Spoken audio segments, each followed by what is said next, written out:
할렐루야. 예배의 자리 가운데 나오신 모든 성도님들 환영하고 축복합니다. 우리 함께 예수님만을 더욱 사랑 찬송하시면서 2023년 4월 16일 부활절 제2주 온유교회 주일 예배를 시작하도록 하겠습니다.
주님 보좌 앞에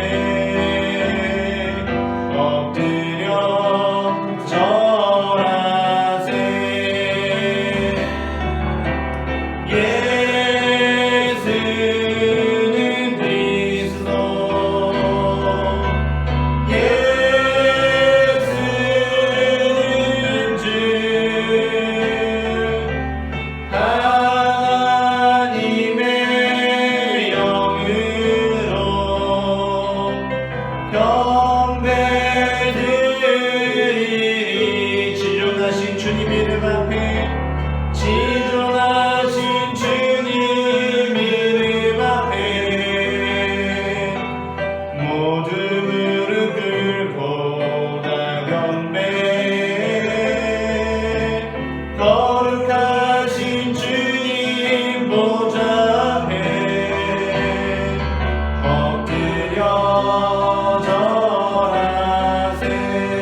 절대 꺾지 않으시네.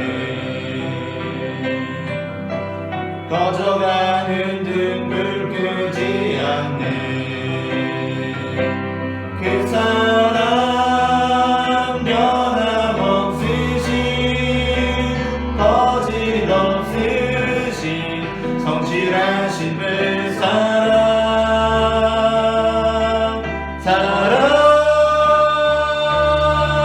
그 사랑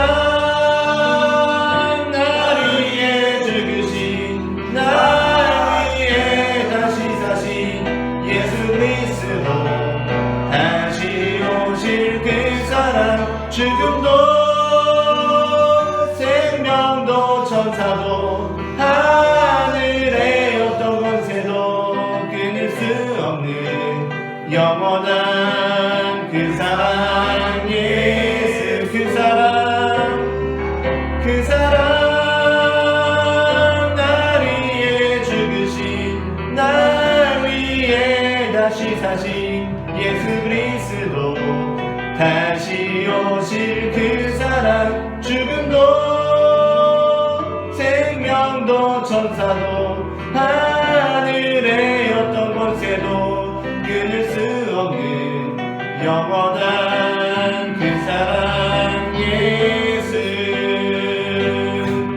이 시간 우리 함께 기도하기로 합니다. 사랑의 주님, 이 시간 우리가 꺾이지 않는 주님의 사랑을 찬양합니다. 이 세상의 어떠한 권세도 끊을 수 없는 영원하신 그 사랑이신 예수 그리스도를 찬양합니다. 주님께서 우리의 죄를 대속하시기 위하여서 이 땅 가운데 오시고 십자가에 달리사 모든 죄를 대속하셨으며 다시 살아나심으로 우리에게 소망을 주셨으니 하나님 우리가 그 소망 안에서 예배할 수 있도록 인도하여 주시옵소서. 다 함께 주여 세 번 부르시고 기도하시겠습니다. 주여 주여 주여. 사랑의 주님 은혜를 감사합니다. 하나님 이 시간 우리가 주님 앞에 나와 예배하며 주님의 사랑을 성취하게 하시는 주님 은혜를 감사합니다.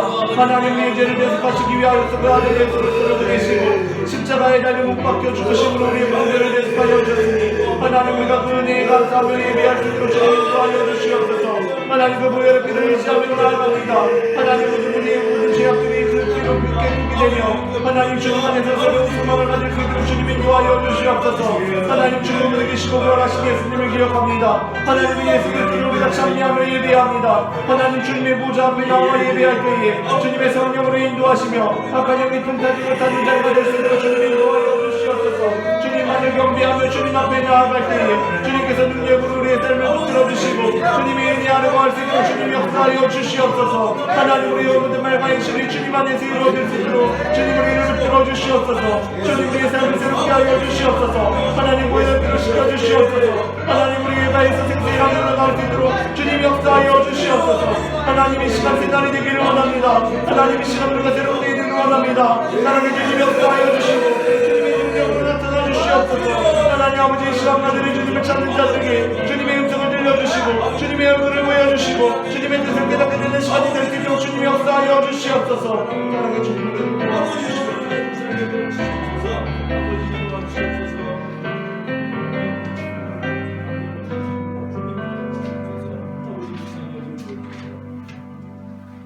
우리 주 예수 그리스도의 아버지 하나님을 찬송하리로다. 그의 많으신 긍휼대로 예수 그리스도를 죽은 자 가운데서 부활하게 하심으로 말미암아 우리를 거듭나게 하사 산 소망이 있게 하시며 썩지 않고 더럽지 않고 쇠하지 아니하는 유업을 입게 하시나니 곧 너희를 위하여 하늘에 간직하신 것이라. 아멘. 십자가에서 고난을 당하시고 죽으셨다가 하나님의 능력으로 부활하신 주님께 감사와 찬송과 경배를 올려드리오며 부활절 두 번째 주일 예배를 드립니다.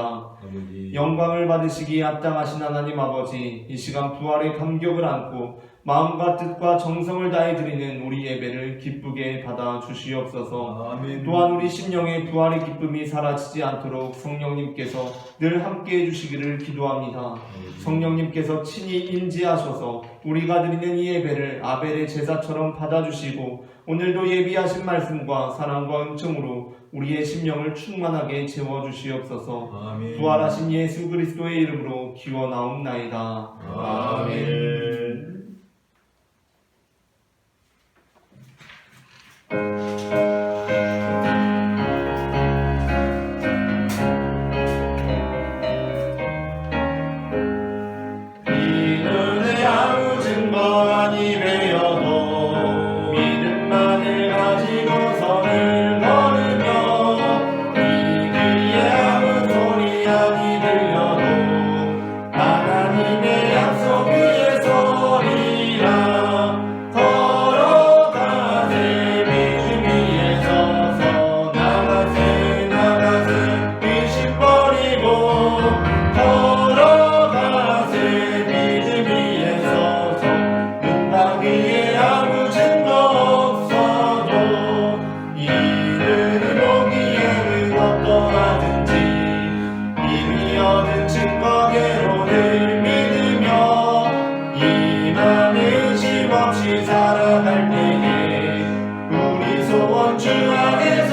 우리의 죄의 고백을 주님 앞에 올려드리시겠습니다. 긍휼이 많으시며 무화기를 거대하시는 하나님 아버지, 그 크신 사랑에 의지하여 참 마음으로 회개합니다. 지난 한 주간도 저희는 하나님의 뜻과는 어긋난 삶을 살았습니다. 마음과 뜻과 힘을 다하여 하나님을 사랑하지 못했고 주님께 드려야 할 충성과 헌신을 뒤로한 채 세상 일에만 몰두하며 살았습니다. 긍휼을 베푸사 용서해 주옵소서. 예수님의 이름으로 이 고백의 기도를 드립니다. 아멘. 이 시간 우리의 죄를 사하시는 주님의 용서의 말씀을 들으시기 바랍니다. 다시 우리를 불쌍히 여기셔서 우리의 죄악을 발로 밟으시고 우리의 묻은 죄를 깊은 바다에 던지시리이다. 아멘. 다 함께 시편 16편 1절부터 2절 그리고 5절부터 11절 말씀을 교독하겠습니다. 하나님이여 나를 지켜주소서. 내가 주께 피하나이다. 내가 영업케 하려면 주는 나의 주님이시오니 주밖에는 나의 복이 없다 했나이다. 여호와는 나의 산업과 나의 잔의 소득이시니 나의 분깃을 지키시나이다. 내게 줄로 지어진 구역은 아름다운 곳에 있으며 나의 기억이 실로 아름답도다. 나를 훈계하신 여호와를 송축할지라 밤마다 내 양심이 나를 교훈하도다. 내가 여호와를 항상 내 앞에 모시며 그가 나의 오른쪽에 계심으로 내가 흔들리지 아니하리라. 이러므로 나의 마음이 기쁘고 나의 영도 즐거워하며 내 육체도 안전히 살리니 이는 주께서 내 영혼을 소원에 버리지 아니하시며 주의 거룩한 자를 멸망시키지 않으실 것이니이다. 주께서 생명의 길을 내게 보이시리니 주의 앞에는 충만한 기쁨이 있고 주의 오른쪽에는 영원한 즐거움이 있나이다. 아멘. 다 함께 사도신경으로 우리의 신앙을 고백하시겠습니다. 전능하사 천지를 만드신 하나님 아버지를 내가 믿사오며 그의 아들 우리 주 예수 그리스도를 믿사오니 이는 성령으로 잉태하사 동정녀 마리아에게 나시고 본디오 빌라도에게 고난을 받으사 십자가에 못 박혀 죽으시고 장사한 지 사흘 만에 죽은 자 가운데서 다시 살아나시며 하늘에 오르사 전능하신 하나님 우편에 앉으시사 저들로서 산자와 죽은 자를 심판하러 오시리라. 성령을 믿사오며 거룩한 공예와 성도와 서로 교통하는 것과 죄를 사하여 주는 것과 몸이 다시 사는 것과 영원히 사는 것을 믿사옵나이다. 아멘.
같이 기도드리겠습니다.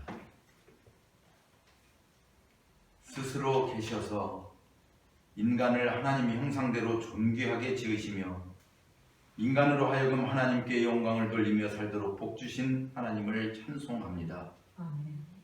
에덴 동산에 거하던 인간의 조상 아담과 하와는 선악과를 먹지 말라는 주 하나님의 말씀을 어기고 너희가 먹으면 하나님과 같이 되리라는 사탄의 유혹에 빠져 죄를 범하여 사탄의 노예가 되어 절망 가운데 있었지만 하나님께서 우리를 독생자 예수 그리스도를 통해 다시 찾아와 주시고 부르시며 십자가 죽음으로 인간의 모든 죄값을 지불하시고 구원하셨으니 그 크신 사랑과 은혜와 은총을 감사 찬송 드립니다. 아멘. 이제도 거룩한 주일을 저에게 허락하시고 온유교회에 나와 하나님을 예배하게 하시며 죽음에서 부활하신 예수 그리스도를 따라 부활의 산 소망을 소유한 하나님의 백성들로 살게 하시니 우리가 사랑으로 하나 되어 기쁨과 감사로 주를 노래하며 우리의 온 몸과 마음과 전부를 다해 찬송과 존귀와 영광을 주 하나님께 돌리나이다. 은혜로우신 하나님 우리 아버지, 우리는 주님을 따라가면서 좌로 우로 치우쳐 믿음 없는 자처럼 살아왔음을 회개하며 고백합니다. 하나님을 멀리하고 내 욕심을 채우며 살라는 사탄의 유혹에 넘어졌고 사사기 때의 사람들처럼 소견에 오른 대로 행하며 살면서 그것이 믿음인 줄 착각하고 하나님께 범죄하여 싸우니 우리를 불쌍히 여겨주시고 용서하여 주옵소서. 아멘. 그럼에도 불구하고 우리 기도를 들으시고 필요를 공급하시며 언제나 변함없이 좋은 것으로 채워주시는 하나님 우리 아버지, 주 앞에 나와 엎드린 온유교회 가족들과 영상을 통해 예배하는 모든 성도들에게 주의 자비와 공유를 베풀어 주시고 믿음의 선물 부어주셔서 부활의 주님과 함께하는 기쁨의 삶으로 충만케 하옵소서. 이 땅에 사는 날 동안 영육이 강건케 하시고 가정마다 은혜와 평강이 충만케 하시며 사업장과 하는 일들이 잘 되게 하옵소서. 어디서 무엇을 하든지 주님의 도우심과 지키심과 인도하심을 따라 기쁨과 감사가 넘치고 행복한 삶이 되게 하옵소서. 오늘도 건강 때문에 또한 어떤 사정으로 나오지 못한 성도들을 이루하여 주시고 속히 회복되어 같이 예배할 수 있도록 은혜를 베풀어 주옵소서. 우주 만물을 주관하시고 역사를 통치하시는 하나님 우리 아버지, 지금 세상은 노아의 때처럼 온통 죄악으로 관영하여 말세 지만의 징조들을 봅니다. 이 나라 대한민국을 불쌍히 여겨 주옵소서. 대통령과 유정자들에게 지혜와 명철을 주시고 하나님을 두려워하는 마음과 영원하신 주님을 믿는 믿음이 있게 하옵소서. 세계 온 나라들의 지도자들에게 은혜를 주시고 서로 화평케 하는 자들이 되게 하옵소서. 우크라이나 전쟁이 속히 종료되게 하시고 재해 재난으로 어려움에 있는 세계 곳곳의 사람들에게 새 힘을 주옵소서. 또한 강원도 산불로 집과 재산을 잃고 절망 가운데 있는 이재민들을 긍휼히 여겨주시고 하나님의 위로하심으로 함께하여 주옵소서. 특별히 천하보다 귀한 한 영혼을 위해 자신의 평안을 버리고 오지에서 눈물로 씨 뿌리는 선교사님들을 붙잡아 주시고 아멘. 기쁨으로 담궈두는 즐거움이 가득하게 하옵소서. 아멘. 온유교회에 주신 120성도 12선교사의 비전이 속히 이루어지게 하사 아멘. 새 신자로 등록하신 분들이 교회에 잘 적응할 수 있도록 주님의 사랑과 은혜를 덧입혀 주시고 아멘. 온유교회가 섬기고 있는 한 개의 선교기관과 3명의 선교사님들이 되어 함께하여 주옵소서. 아멘. 여기 금천 이동에 하나님을 모르는 많은 영혼들이 있습니다. 저들을 구원하여 주옵소서. 온유교회에 나와 생명의 말씀을 듣고 부활의 소망을 소유하는 하나님 사람들이 되게 하여 주옵소서. 단위에 세우신 담임 목사님에게 성령의 충만함으로 함께하여 주시고 선포되는 말씀으로 새 힘을 얻는 은혜로 충만케 하옵소서. 이 모든 말씀을 죽음에서 부활하셔서 우리에게 산 소망을 주신 예수 그리스도 이름으로 기도하옵나이다. 아멘.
31절부터 31절까지의 말씀입니다.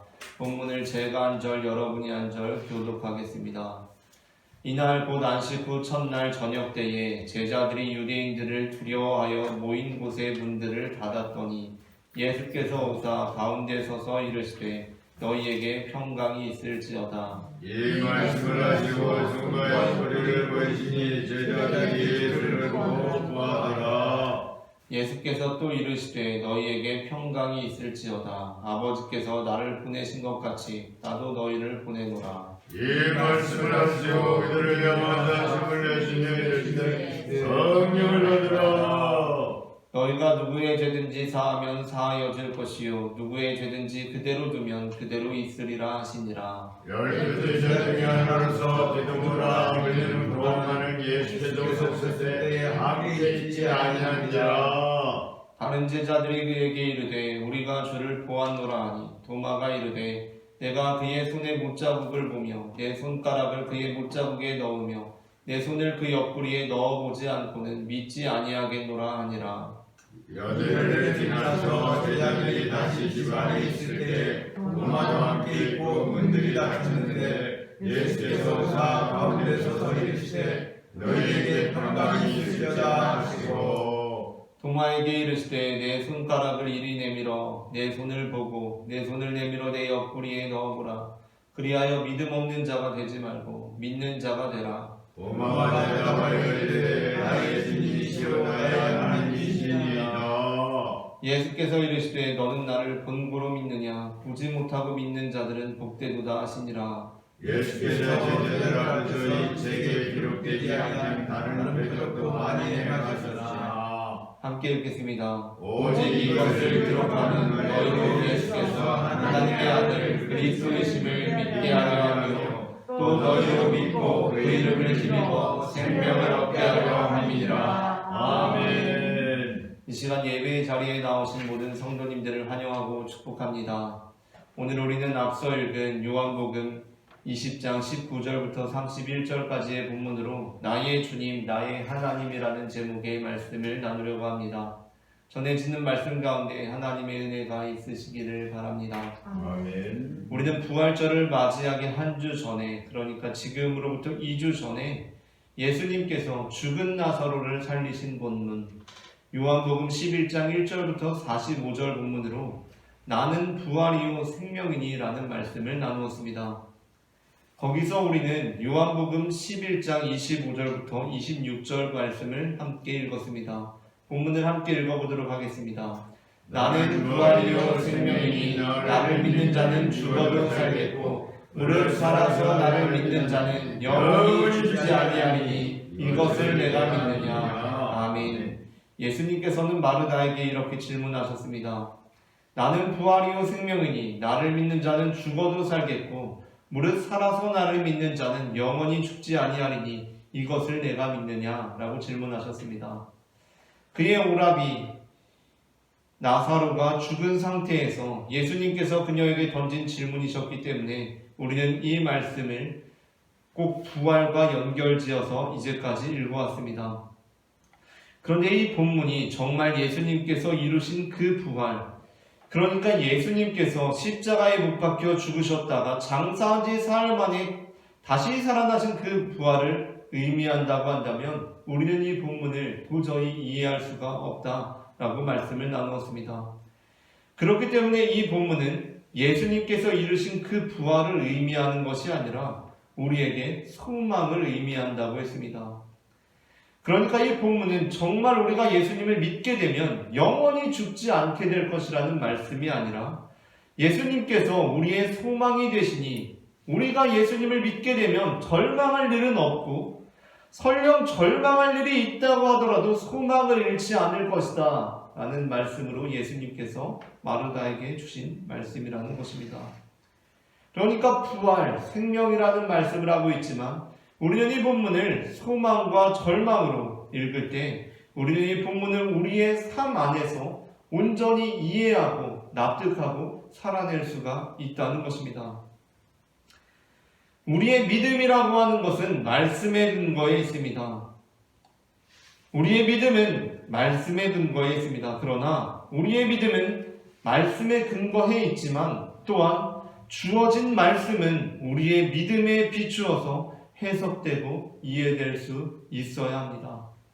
그 말씀이 우리에게 이해가 될 수 있어야 생명력을 갖습니다.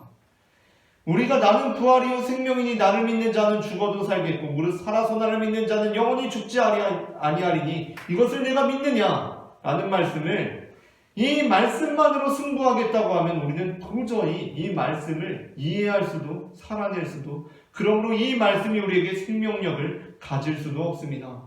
우리는 이 주어진 말씀을 우리의 믿음에 비추어서 해석하고 이해해야 합니다. 이 말씀을 조금 달리해보면 우리가 가지고 있는 이 믿음을 우리의 신학이라고 할 수도 있겠는데 우리의 신학은 성경에 근거해 있지만 또한 우리는 성경이 신학의 근거에 구성되었다는 것을 늘 기억해야 합니다. 역설적이게도 오늘날 우리는 어떠한 신학 또는 어떠한 믿음이라는 것을 판단할 때 그것이 과연 성경적인가? 라고 질문합니다.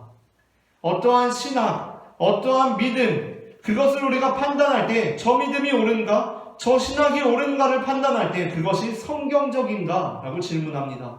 하지만 성령님의 인도하심에 따라서 성경이 막 이루어지고 있을 때 그때 교회는 성령님의 인도하심 아래서 과연 이 문헌이 신학적으로 올바른가를 질문했습니다.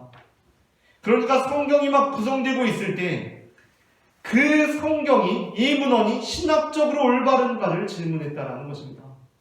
우리는 지금 우리가 가지고 있는 신학, 믿음이 성경적인가를 질문하지만 성령님의 인도하심에 따라서 성경이 막 이루어지고 있을 때 교회는 성령님의 인도하심 아래서 이 문헌이, 이 성경이 신학적으로 올바른가를 질문했습니다.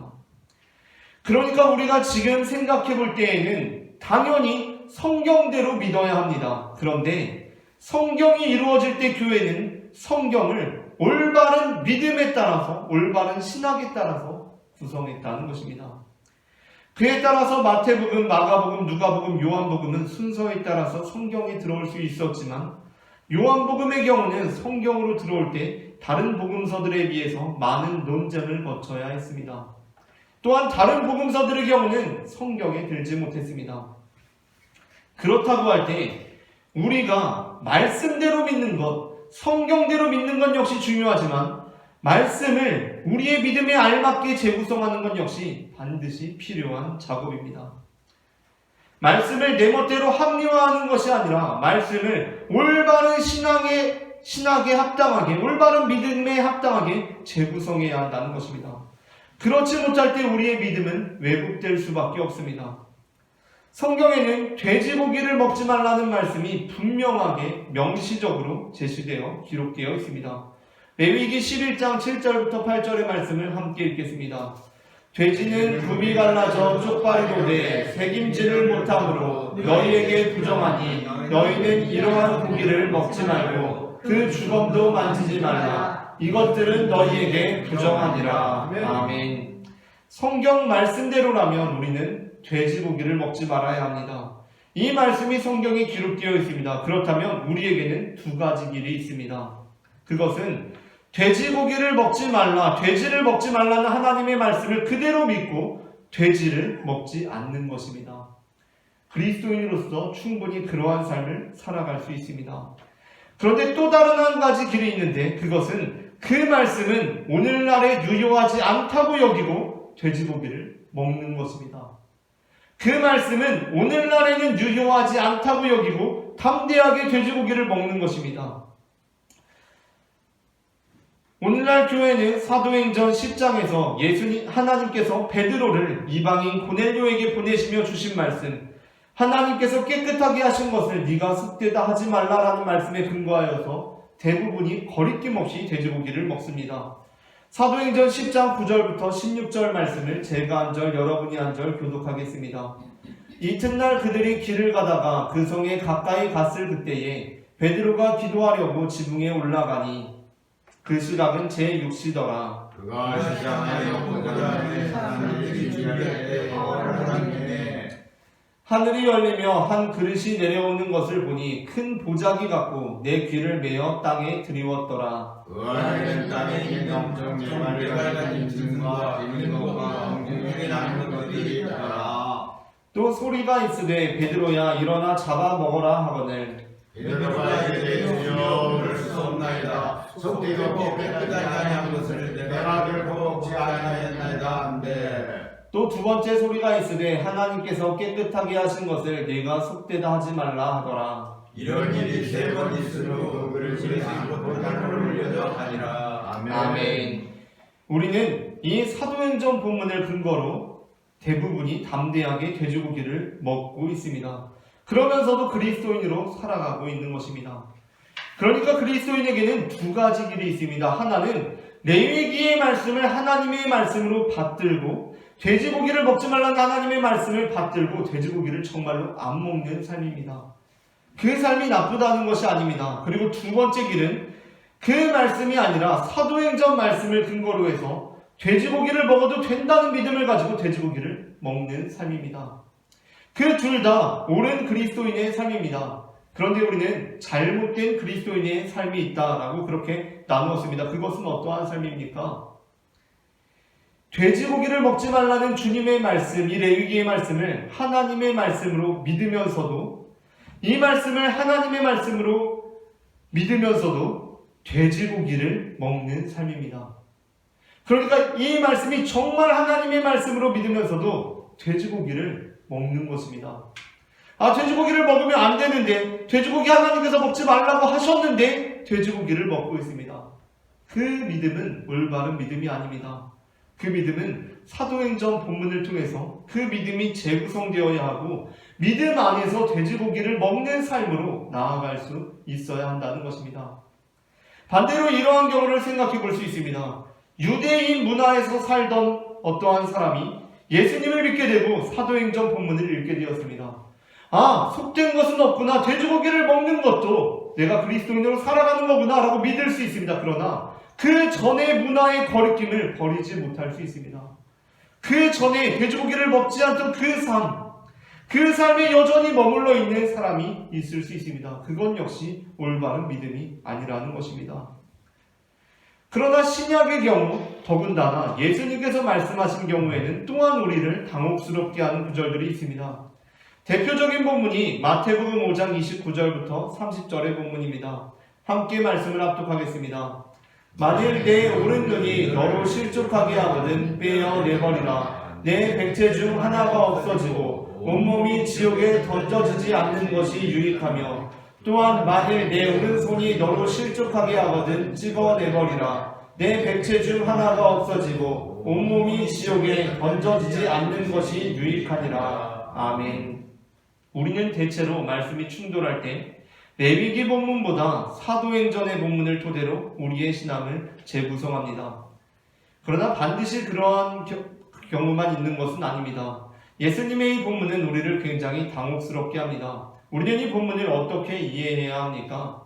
정말 예수님께서 하신 말씀이니 우리는 이 말씀을 우리가 따라야 할 말씀으로 여기고 우리의 눈이 우리로 실족하게 하면 빼버리고 우리 손이 우리로 실족하게 하면 찍어버려야 합니까? 또 그렇지도 않다는 것입니다. 우리는 이 말씀을 예수님께서 그만큼 죄에 대하여 경각심을 가지라는 말씀으로 이해합니다.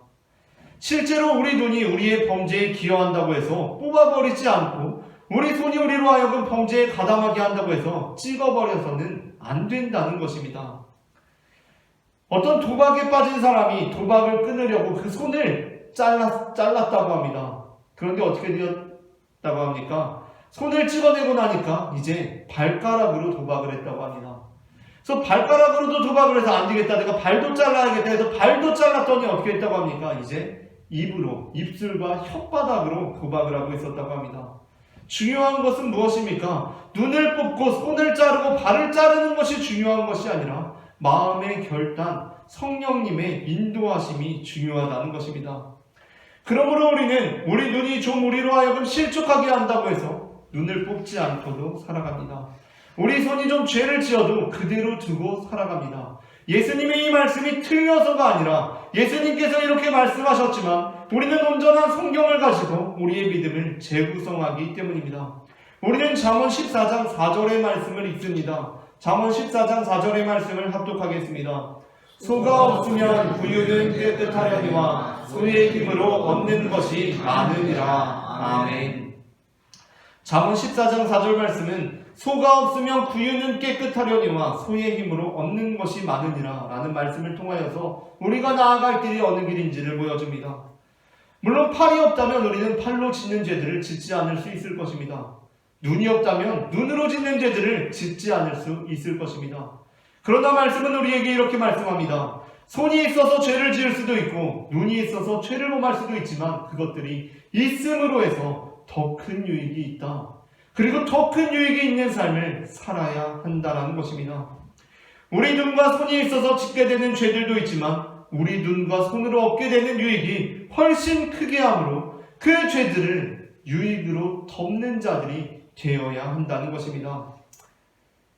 하지만 그렇다고 해서 예수님의 부활이 모두 소망으로 읽혀져야 한다는 것은 아닙니다. 우리가 앞서 요한복음 본문을 통하여서 그 요한복음 본문이 우리가 이제까지 말씀을 이렇게 이해하는 것처럼 요한복음 11장 25절부터 26절 본문 역시 나는 부활이요 생명이니 나를 믿는 자는 죽어도 살겠고 무릇 살아서 나를 믿는 자는 영원히 죽지 아니하리니 이것을 내가 믿느냐 라는 이 말씀이 정말 예수님께서 하신 부활을 의미하는 것이 아니라 소망을 의미하는 것이다 라고 그렇게 했습니다. 우리는 그 요한복음 11장 25절에서 26절 본문을 절대로 부활로 믿을 수 없습니다. 그렇게 되면 우리는 모두 영원히 죽지 않아야만 하기 때문입니다. 그 본문의 분명한 의미는 소망입니다. 하지만 그렇다고 해서 예수님의 부활 사건이 그저 우리에게 소망을 가지라라는 의미의 이야기는 아니라는 것입니다. 분명 나사로 사건과 관련해서 예수님께서 행하신 말씀은 예수님께서 이루신 부활이 아니라 우리에게 소망을 가지라는 말씀이었습니다. 그러나 그렇다고 해서 예수님의 부활 사건이 그저 우리에게 소망을 가지라는 의미의 이야기는 아니라는 것입니다. 예수님께서는 죽은 자 가운데서 다시 살아나셨습니다. 그리고 그렇게 제자들에게 나타나셨습니다. 제자들은 그 주님을 보고 믿었고 처음 보이신 자리에 함께 있지 않았던 제자 도마 역시 이후에 부활하신 예수님을 보고 나의 주님이시요 나의 하나님이시니이다 라는 고백을 올려드렸습니다. 그 부활의 사건은 진정 하나님께서 이루신 그 사건이고 그것은 단순히 소망을 의미하는 것이 아니라 죽음을 이기시고 다시 사신 하나님의 아들 예수 그리스도를 나타내고 있다는 것입니다. 이 고백은 예수님 이전에도 부활한 사람은 없었고 예수님 이후에도 부활할 사람은 없을 것이라는 예수님의 유일함을 강조한 고백입니다. 예수님 당시 예수님이 아니라 또 다른 주님이 있었습니다. 예수님 당시 그 시대에 주님이 있었습니다. 그 주님이라는 말은 아무한테나 쓸 수 있는 말이 아니었습니다. 예수님 당시의 주님이라는 호칭은 당연히 그 당시 세계를 지배하고 있던 로마의 황제가 독점적으로 사용하던 용어였습니다. 로마의 황제는 신하들에게, 아니 백성들에게, 식민지 백성들에게 주님이라고 일컬어지는 유일한 인물이었습니다. 또한 예수님 당시 당연히 하나님이 계셨습니다. 그분은 홀로 유일하신 분으로 고백되는 유대교의 하나님이셨습니다. 유대교의 그 유일하신 하나님이 아닌 다른 어떠한 인물에게도 하나님이라고 부를 수 없었습니다. 그런데 도마는 로마의 황제에게만 독점적인 주님이라는 호칭을, 그리고 유대교의 유일하신 하나님께만 합당한 그 하나님이라는 호칭을 예수님께 사용하고 있는 것입니다. 성경에서도 우리에게 익숙한 예수님을 향한 신앙의 고백은 무엇입니까? 그것은 주님은 그리스도시라는 고백입니다. 그리고 주님은 살아계신 하나님의 아들이라는 고백입니다. 그런데 도마는 한 걸음 더 나아가서 이렇게 고백하고 있는 것입니다. 예수님은 주님이시고 하나님이시다 라고 말입니다. 이는 우리 예수님도 로마의 황제처럼 주님이시고 우리 예수님도 유대교의 하나님처럼 하나님이라는 고백이 아닙니다.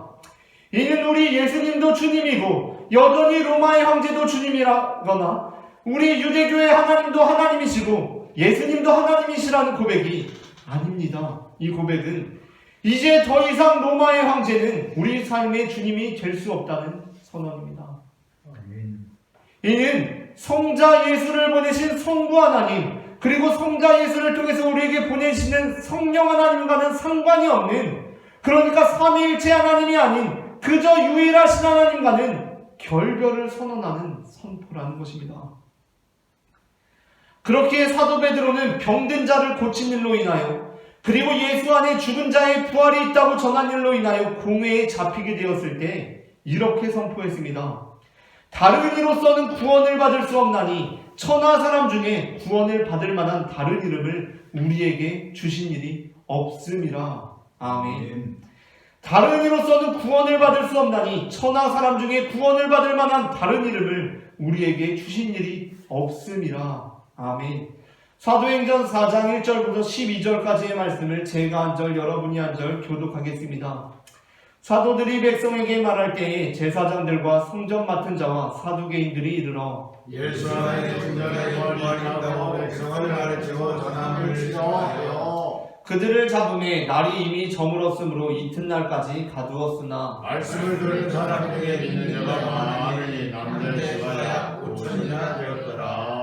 이튿날 관리들과 장로들과 서기관들이 예루살렘에 모였는데 대제사장 안나스와 가야바와 요한과 알렉산더와 및 대제사장의 누구중이 다 자유하여 사도들을 가운데 세우고 묻되 너희가 무슨 권세와 누구의 이름으로 이 일을 행하였느냐. 이에 베드로가 성령이 충만하였는데 백성의 관리들과 장로들아 만일 병자에게 행한 착한 일에 대하여 이 사람이 어떻게 구원을 받았느냐고 오늘 우리에게 질문한다면 너희와 모든 이스라엘 백성들은 말라. 너희가 십자가에 못 박고 하나님이 죽은 자 가운데서 살리신 나사렛 예수 그리스도의 이름으로 이 사람이 건강하게 되어 너희 앞에 섰느니라.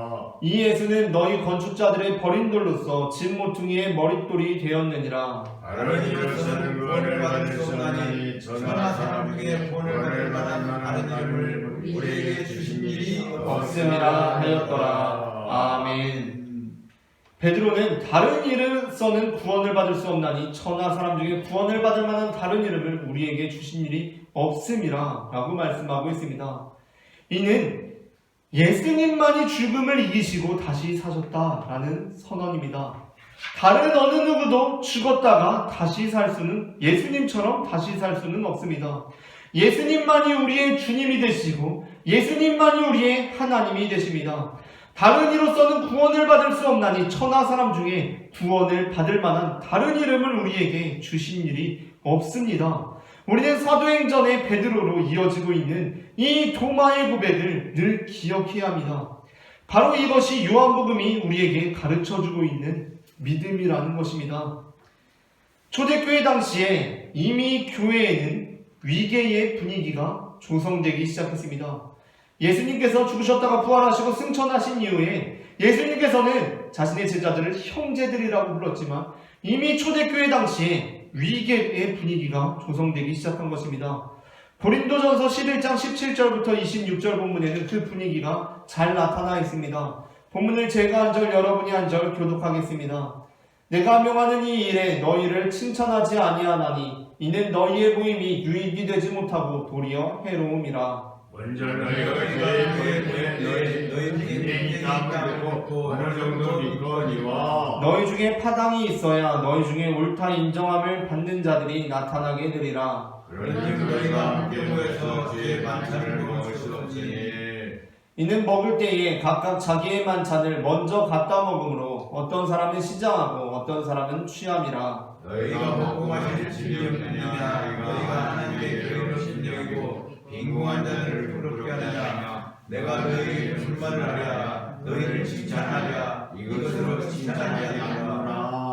내가 너희에게 전한 것은 주께 받은 것이니 곧 주 예수께서 잡히시던 밤에 떡을 가시사 족사하시고 되어 이르시되 이것은 너희를 가는 내 몸이니 이것을 행하여 나를 기념하라 하시고 식후에 또한 그와 같이 잔을 가지시고 이르시되 이 잔은 내 피로 세운 새 언약이니 이것을 행하여 마실 때마다 나를 기념하라 하셨으니 너희가 이 떡을 먹으며 이 잔을 마실 때마다 제 죽으심을 그가 오실 때까지 전하는 것이니라. 아멘. 고린도전서 11장 17절부터 26절 본문은 초대교회 당시 벌써부터 감지되고 있던 교회 내 위계의 분위기를 나타냅니다. 우리가 앞서 읽은 것처럼 성만찬이 진행되고 있는데 조금 여유 있는 사람들이 일찍 와서 먼저 떡과 포도주를 마셨습니다. 그러한 행위가 어떻게 가능했다고 보십니까? 그만큼 교회 안에서 자신들의 주도권을 행사하는 자들이 생겨나기 시작했다는 것입니다. 그런데 그 배경이 된 것이 바로 무엇이었냐면 성만찬이었습니다. 주님께서 우리에게 제정해 주신 그 성만찬이 교회의 위계에 주도권을 쥐기 시작하는 자들이 나타나기 시작한 그 배경이 되었다는 것입니다. 성만찬은 예수 그리스도께서 우리에게 주신 성스러운 의식이고 우리는 이를 행함으로 그리스도의 은혜에 동참할 수 있습니다. 그런데 선한 것이 벌써부터 변질되기 시작한 것입니다. 선을 행해봐야 거기서 거기인 동물이 죄를 범해봐야 거기서 거기지만 동물에 비해서 훨씬 고차원적인 선을 행할 수 있는 인간이 죄를 범하게 될 때에는 더욱 악랄해지듯이 세상 모임이 죄를 범해봐야 거기서 거기지만 교회가 변질되어 가기 시작하면 그것은 가장 더럽고 추잡하게 변해가는 것입니다. 그래서 요한복음은 과감하게 성만찬을 그 복음서에서 삭제하고 있습니다. 요한복음은 여러 면에서 파격적이지만 이것이 요한복음의 파격 가운데 하나입니다. 초대교회 당시 성만찬은 물론 예수 그리스도의 은혜가 전해지는 자리였지만 교회에 위계가 나타나기 시작하는 그 배경이 되었습니다. 그러자 요한복음은 어떻게 합니까? 복음서에서 성만찬을 빼버립니다. 엄청나게 파격적인 행보입니다. 요한복음에는 성만찬이 나타나 있지 않습니다. 왜 그렇습니까? 물론 성만찬은 아름다운 것이지만 당시에 성만찬이 변질되는 분위기가 감지되었기 때문입니다. 아니 예수님만 우리 주님이시고 예수님만 우리 하나님이신데 우리는 그 안에서 다 형제고 자매일 뿐인데 어떤 사람들이 주님의 거룩한 자리를 빌어서 주인공인 척하기 시작했다는 것입니다. 어떠한 사람들이 성만찬 가운데 자신들이 예수님인 척하기 시작했다는 것입니다. 그 자리의 주인공은 예수님밖에 될 수가 없는데 어떤 사람들이 점점 자신들이 마치 주인공인 척하기 시작했다는 것입니다. 마치 자신들이 주인공인 척을 하고 주도권을 지려고 합니다. 그때 요한복음은 그러한 성만찬은 예수 그리스도의 성만찬이 아니라고 판단한 것입니다. 그래서 요한복음에는 성만찬이 없습니다. 대신 요한복음에는 세족식이 있습니다. 요한복음은 고민한 것입니다. 과연 예수 그리스도의 성만찬의 정신이란 무엇인가? 그것은 바로 오히려 예수님께서 우리의 발을 씻겨준 행위 거기에 있다라고 본 것입니다. 그래서 다른 복음서들에서는 다 생략된 세족식이 요한복음에서는 성만찬을 대체하고 있습니다. 그리고 예수님께서 제자들의 발을 씻기시며 요한복음에서 이렇게 말씀하십니다. 요한복음 13장 12절부터 15절 본문을 제가 한 절 여러분이 한 절 교독하겠습니다. 당시 고린도전서를 통하여서 사도 바울이 책망하던 그 고린도 교회의 모습을 떠올리면서 함께 본문을 교독하겠습니다. 제가 먼저 읽겠습니다. 그들의 발을 씻으신 후에 옷을 입으시고 다시 앉아 그들에게 이르시되 내가 너희에게 행한 것을 너희가 아느냐? 너희가 나를 선생이라 하겠구나 하니 너희 말이 옳도다. 내가 그러하다. 예수님만이 선생이요 주님이시다라고 말씀하십니다. 내가 주와 또는 선생이 되어 너희의 발을 씻었으니 너희도 서로 발을 씻어주는 것이 옳으니라. 내가 너희에게 행한 것과 지금 너희가 행하게 하려 오늘 보였노라. 아멘. 세족식에서 다시 한번 강조되는 것이 무엇입니까? 예수님만이 우리의 주님이 되신다는 것입니다.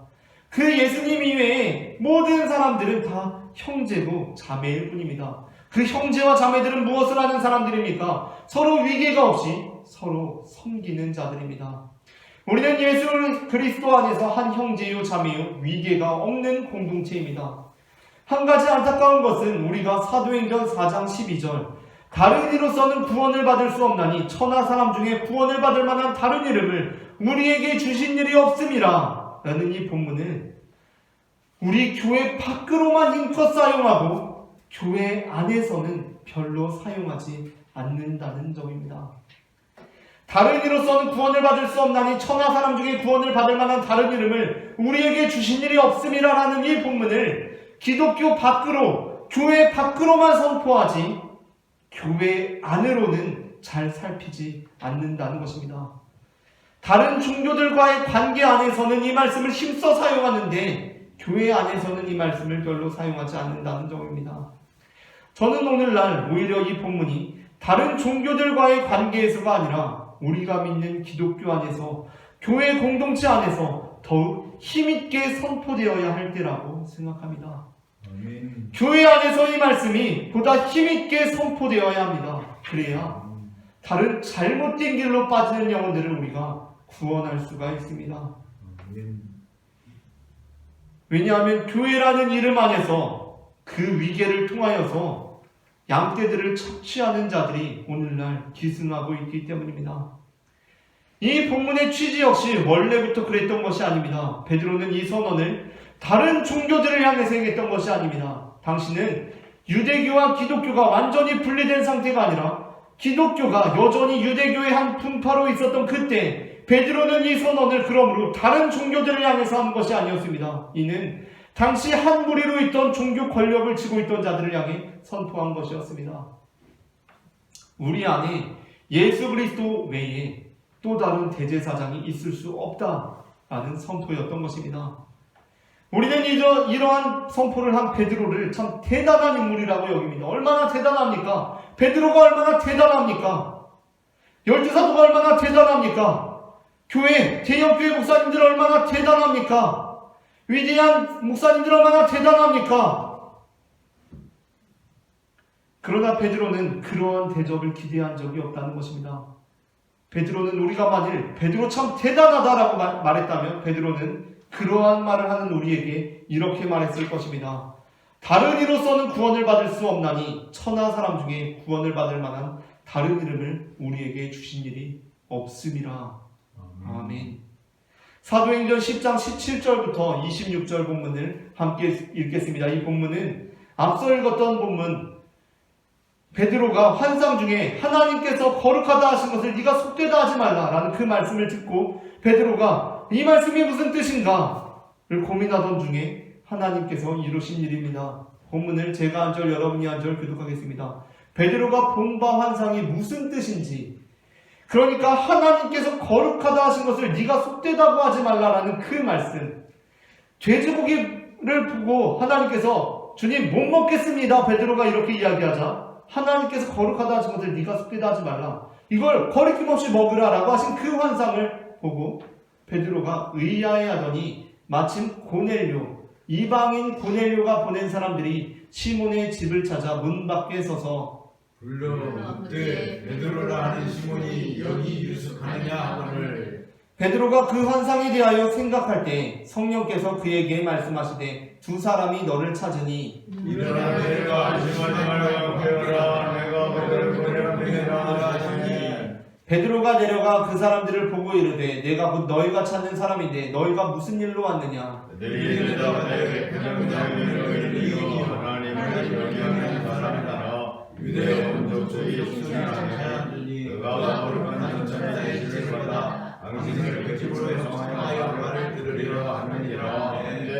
베드로가 불러들여 유숙하게 아니라 이튿날 일어나 그들과 함께 갈 때 욥바에서 온 어떤 형제들도 함께 가니라. 이튿날 가이사랴에 들어가니 고넬료가 그의 지적과 가까운 친구들을 모아 기다리더니 마침 베드로가 들어올 때에 고넬료가 맞아 발 앞에 엎드리어 절하니 베드로가 일켜 이르되 일어서라 나도 사람이라 하고. 아멘. 그러니까 아까 우리가 나누었던 그 환상은 하나님께서 유대교를 넘어서 이방인들에게도 복음이 전파되어야 한다는 것을 베드로에게 말씀하신 것입니다. 그런데 베드로가 그 고넬료의 집에 들어갈 때 고넬료가 어떻게 합니까? 베드로에게 절합니다. 베드로에게 경배한 것입니다. 그때 베드로가 그 사람에게 그렇게 할 것을 거절하고 분명하게 거절하고 그를 일으켜 세우면서 이렇게 말합니다. 일어서라, 나도 사람이라 합니다. 베드로가 참 대단하다고, 베드로가 마치 예수님인 것처럼 여기는 그에게 베드로는 이렇게 말합니다. 다른 이로서는 구원을 받을 수 없나니 천하 사람 중에 구원을 받을 만한 다른 이름을 우리에게 주신 일이 없다라고 말합니다. 우리는 다 사람이고 형제다. 우리는 다 똑같다. 나를 경배하는 것을 나는 거절한다. 나도 사람이다 라고 말합니다. 물론 우리는 신앙의 위대한 선배들을 알고 있습니다. 정말 위대하신 목사님들 계십니다. 그러나 우리가 정말 믿고 따라야 할, 우리의 구세주로 영접하고 경배해야 할 분은 누구입니까? 우리는 이 질문이 있을 때 예수님밖에 없다고 단호하게 말할 수 있어야 합니다. 조금이라도 이 진리에 합당하지 않는 삶을 보이면 그가 어떠한 위대한 사람이라고 할지라도 우리는 그를 거부할 수 있어야 합니다. 당신은 교회의 주인공이 아닙니다. 당신은 복음의 주인공이 아닙니다. 당신은 성만찬의 주인공이 될 수 없습니다. 오직 예수 그리스도만이 우리의 주인공이 되십니다 라고 그에게 분명하게 말할 수 있어야 합니다. 아멘. 베드로는 자신을 극진하게 맞이하는 고넬료를 일으켜 세우며 일어서라, 나도 사람이다 라고 합니다. 그래도 베드로 정도 되면 그 정도 대접 받아도 되지 않습니까? 아니 목사님 오시면 좀 친히 대접할 수 있지 않습니까? 그러나 베드로는 바로 그러한 모습이 교회 안에 꿈틀대는 것을 경계했습니다. 이것은 아니다 라고 말입니다. 그것은 자신이 아닌 자신이 예수님 대접받는 것을 경계한 것입니다. 왜냐하면 우리의 경배를 받을 이름은 예수 이름 외에 다른 이름이 없기 때문입니다. 아멘. 우리는 참으로 악한 시대를 살아가고 있습니다. 우리가 교회에 다니면서 신앙생활하면서 정말 경계해야 할 것이 있습니다. 그것은 바로 사람이 경배를 받고 있는 것입니다. 아무리 위대한 목사님이라고 할지라도 그가 일어서라, 나도 사람이다 라고 하는 말을 침묵하고 있다면, 우리가 경배할 때 아니다, 나도 사람이다 라고 하는 것을 침묵하고 있다면 우리는 그 상황이 굉장히 위험한 상황이라는 것을 감지해야 합니다. 왜냐하면 우리의 경배를 받을 이름은 예수 이름 외에 다른 이름은 없기 때문입니다. 아멘. 선을 행해봐야 거기서 거기인 동물이 죄를 범해봐야 거기서 거기지만 동물에 비해 훨씬 고차원적인 선을 행할 수 있는 인간이 죄를 범하게 될 때 더욱 악랄해지듯이 진리가 변질되어 갈 때 그것은 가장 더럽고 추잡하게 변해갑니다. 빌립보서 2장 1절부터 12절 말씀을 제가 한 절 여러분이 한 절 교독하겠습니다.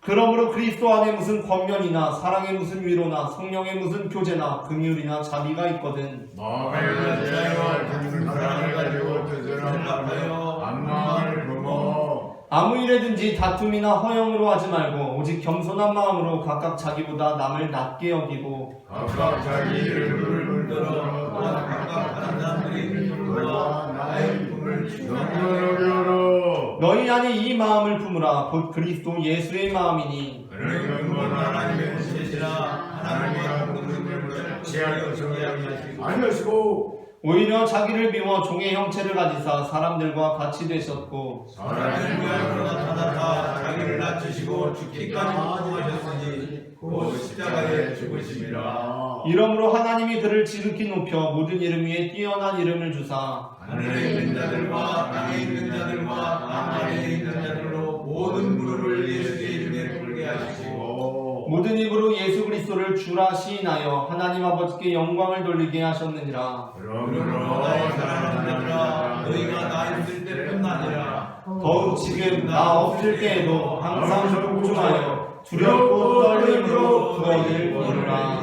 아멘. 아멘. 이 말씀은 우리가 이 시대를 분별하는 근거가 됩니다. 우리는 예수님께서 제자들의 발을 씻기신 것처럼 섬기는 자들이 되어야 합니다. 우리는 예수님의 마음을 닮아 겸손한 마음으로 나보다 남을 낮게 여겨야 합니다. 그리고 누군가 나를 너무 떠받들면 경계해야 합니다. 아멘. 우리는 그 행위를 고마워하는 것이 아니라 경계해야 합니다. 우리도 다 사람입니다. 아멘. 그리고 우리는 교회 안에 마치 자신이 예수님인 것처럼 행동하는 지도자가 있다면 우리는 그것이 잘못되었다고 말해야 합니다. 우리는 그를 책망하거나 상황에 따라서는 그곳으로부터 나와야 합니다. 사람은 예수님이 아닙니다. 2000년 전에 이 땅 가운데 오셔서 죽으시고 다시 사신 그 예수님 말고 다른 이름은 없습니다. 다른 이름은 없습니다. 우리 모두가 그 예수님, 죽었다가 다시 사신 부활하신 예수님만을 경배하며 그분의 이름만을 칭송하는 그분만을 나의 주님, 나의 하나님이라고 부를 수 있는 예수 그리스도의 형제들이 되기를 소망합니다. 함께 기도하시겠습니다. 사랑의 주님, 은혜를 감사합니다. 우리를 위해 십자가에 달리셨다가 다시 살아나심으로 우리의 소망이 되어주신 주님, 그 은혜를 감사합니다. 사랑의 주님, 주님께서 그 보혈의 피로 이 교회를 세우셨으니 이 교회 안에 오직 주님만이 주인공이 되고 주님이 되고 하나님이 되시는 교회가 될 수 있도록 인도하여 주시옵소서. 사랑의 주 예수 그리스도의 이름으로 기도합니다. 다 함께 주님 큰 영광 받으소서 찬송하시면서 준비하신 예물 주님 앞에 드리시겠습니다.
앞에 나와 은혜에 감사하며 예물 드릴 수 있게 해주시니 은혜를 감사합니다. 지난 한 주도 주님께서 우리를 인도하여 오셨으니 시작되는 한 주간도 주님께서 붙들어 주셔서 주님의 인도하심 따라 살아갈 수 있도록 도와주시옵소서.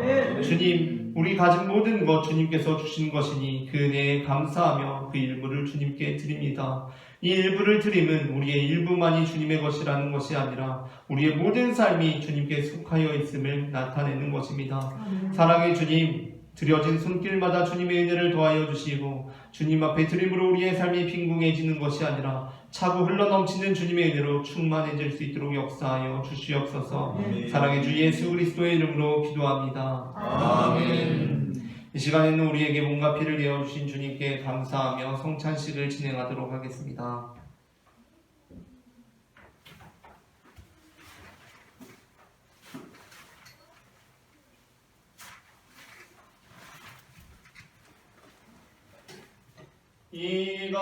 이것은 주님의 몸, 이것은 주님의 피, 이것을 먹고 마셔 주님의 생명 얻네. 이 떡을 받습니다. 이 잔을 받습니다. 주님을 사랑해요. 십자가 기억하리.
우리에게 몸과 피를 내어주신 주님께 감사하며 다 함께 감사의 기도를 드리시겠습니다.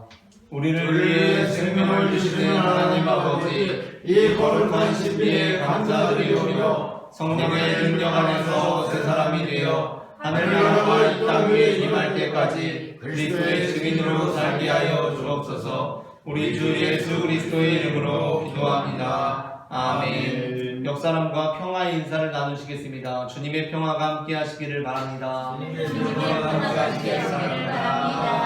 주님의 평화가 함께 하시기를 바랍니다. 주일 거리 청소 봉사가 매 주일 오전 10시에 있습니다. 다 함께 일어나셔서 오늘은 점심 식사가 없으며 간식을 대신 드립니다. 다 함께 일어나셔서 찬송가 620장 찬송하시겠습니다.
믿음도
지켜주신다.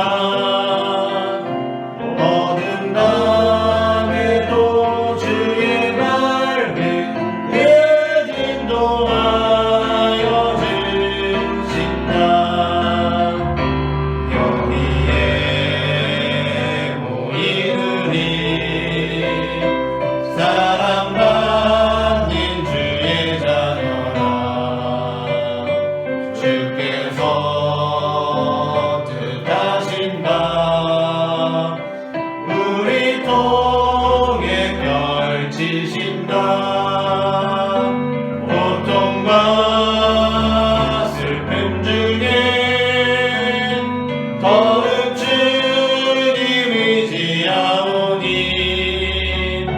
어려움 이겨내고 주님 더욱 찬양하라. 이 믿음 더욱 굳세라. 주가 지켜주신다.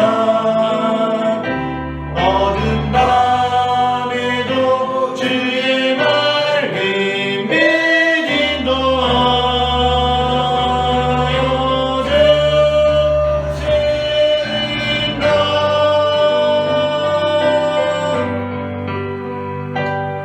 예수께서 이르시되 너희는 가서 모든 민족을 제자로 삼아 아버지와 아들과 성령의 이름으로 세례를 베풀고 내가 너희에게 분부한 모든 것을 가르쳐 지키게 하라. 볼지어다 내가 세상 끝날까지 너희와 항상 함께 있으리라. 아멘. 이제는 우리 주 예수 그리스도의 은혜와 하나님 아버지의 크신 사랑과 성령 하나님의 교통하심이 지금 이 자리에 함께 모여 예배하며 주님만을 우리의 주님이시요 하나님이시라고 고백하는 모든 성도들의 머리 위에 지금부터 영원토록 함께 하시기를 간절히 축원하옵나이다. 아멘.